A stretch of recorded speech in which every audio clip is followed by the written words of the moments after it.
Hello everybody, this is the true history of West Coast rap. As you know, Duffy Hooks is the founding father of West Coast rap music, and I was his right-hand man. At that time, we didn't know he was making history. History's being made. I remember back in the day when Duffy sat back and said, man, I got a rapper. And I was like, who? And he was like, DJ Flash. And I was like, DJ Flash? I couldn't know who he was. And then Duffy said, I got a surprise. And all of a sudden, here come this white boy with this long hair, and I'm thinking he's a hippie or guitarist. He's not a rapper.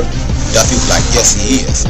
Duffy just sat back, and I looked at this rapper, and I was like, man, he got long hair. He looked like a rock star instead of a rapper. But then Duffy was a visionary. And so DJ Flash was the very first white rapper ever before the Eminem, before the Beastie Boys. He was the first one.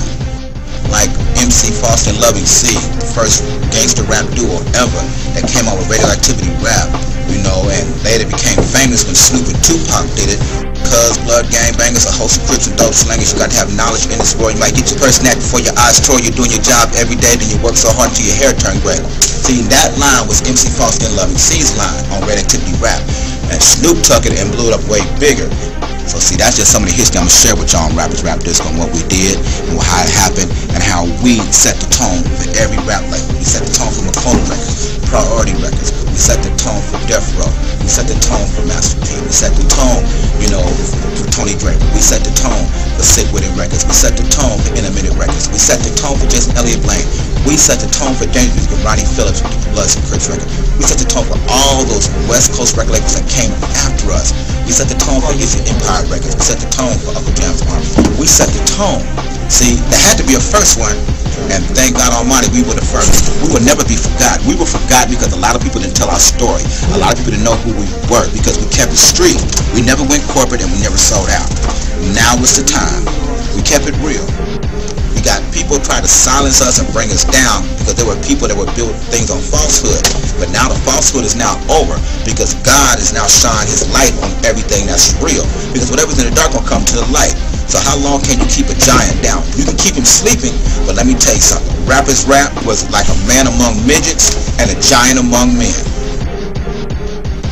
There are always shoulders who you stand on, no matter how successful you are, unless you're the first. Everybody in the industry knows who the first was on the West Coast, and it's not to make a big thing about it. It's just to be recognized and be remembered, because I'll be gone. I have children, you know what I'm saying? And a lot of us who are out there will be gone. We want to be recognized, but some of us, some people know and some don't, so there's no resentment there at all. President Obama is the first black president. Any other black president behind him will stand on his shoulders. There's always shoulders to stand on, unless you're the first. Duffy had vision. You know, we both knew that this was going someplace if we did it right. And they're all talented, a lot of talented people out there, more than I could even think of to try to name. And I love all forms of rap because each is an expression of that person or that rapper's experience. You see what I'm saying? Rap is a music form of endless creativity, so there's no East Coast or West Coast, and never has been to me, because I mean in the South when they come out, everything is different and creative, and I say, wow, that's a new twist on something that I remember was used to be just shake your booty party now. So come on out, try to keep this spirit alive. Let's make sure that there are generations from now who can look back on the total history of West and East and put West Coast and East Coast rap and hip-hop and put that into perspective, collective history, by rewarding those people here who continue to keep rap alive and those who began it. Come on out, help us with your contributions, your ideas, your experience. We need you because we're trying to do some things that we cannot pull off ourselves. But then again, we came from a time and from a record label where we had to do everything script by scrap. So if we have to, we'll do it that way, but we really need your help.